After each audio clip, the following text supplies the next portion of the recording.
Hey, let's talk about the expression gone to pot. What the heck does that mean? Let me sneak a drink of coffee.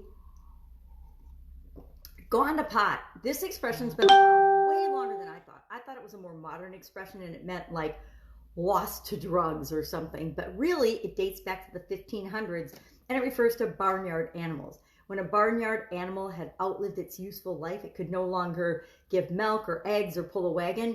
They would actually slaughter and butcher it, and it would be cooked in a pot and served as dinner. So it literally meant the animal had gone to the pot. It had gone to pot and was still being useful because it was being used as energy in another form as food and fuel for people instead of laying eggs or pulling wagons or giving milk and used to feed other animals. It had outlived its original useful life, according to people. It had gotten worse and worse. So maybe a cow, as it got older, gave less and less milk.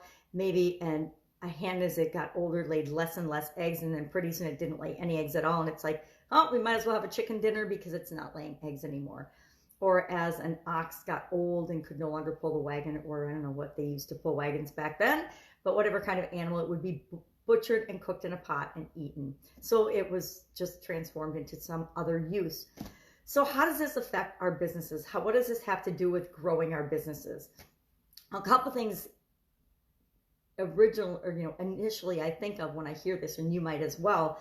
When something's gone to pot, it's ruined, it's getting worse and worse, it's deteriorating. And a lot of times the products and services that we create for our customers are because they are having challenges or problems or going to pot in certain areas of their life or businesses, and they want to have improvement. They want to have a solution for a problem in those areas. We also can look at this expression in terms of actually stepping back and looking at our own businesses.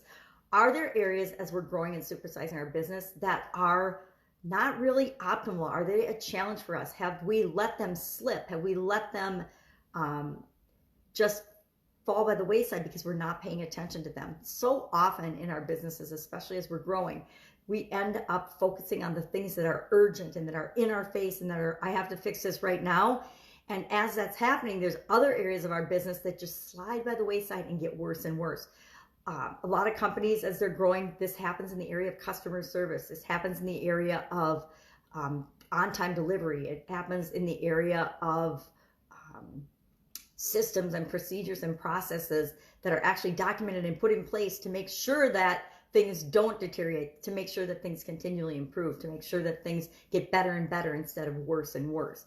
And so not only are we looking for this and looking for opportunities to serve our customers better by looking for areas where they're struggling in or maybe getting worse, but in our own businesses, in our own organizations, in our own behavior as we're growing, are we letting certain areas and aspects of our life and business slip when we should be actually paying a little bit more balanced attention to them? You know, it seems like in the areas of our finances, in the areas of our weight or things that we personally judge ourselves on, and maybe that's more of a woman thing than man thing, but I don't think so. I think it's a human thing, or health, and in the areas of our relationships, our partnerships, our businesses, our vendors, our customer relationships. If we don't pay attention, at least partially, to each of those aspects of our life and our business, we're going to get into trouble because they are going to get worse and worse. If we don't pay attention to our health, now I can personally attest to this, it will get worse and worse to the point of you will pay attention to it. You will get sick, you will get a disease, you will drop over dead because you're not paying attention to your health. It will get worse and worse if you don't at least give it the amount of attention that it needs so that it doesn't go to pot. That happened to me in 2010. I had a sudden cardiac arrest because I spent decades focusing on work and finances and money and running through my life and not actually paying attention to my health. And my health said, you've neglected us for a couple of decades now. It's time to pay attention. And everything stopped. And then health had to become my focus until my health reached a normal level and I could go back to paying attention to my businesses and my finances and running through my life. So are you in any area of your life letting things slip, letting things go? And if you are, take a deep breath and ask yourself, what can I do to stop this decline right now? Because there's always something that we can do. If you need help with that, hit me up because I'm pretty good at getting out of declines and getting out of areas where I have personally gone to pot, or one of my businesses or someone else's business has gone to pot, and we need to, stop the bleeding and fix that situation right away. That's it. Go out, have an awesome day, and I will, of course, be with you tomorrow. Make sure that you're not letting the things that are most important to you, and that's usually growing and supersizing our business, our relationships, and our personal health, those areas, make sure none of those are just getting worse and worse.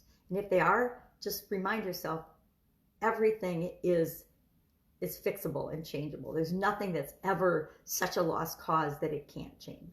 All right, see you tomorrow.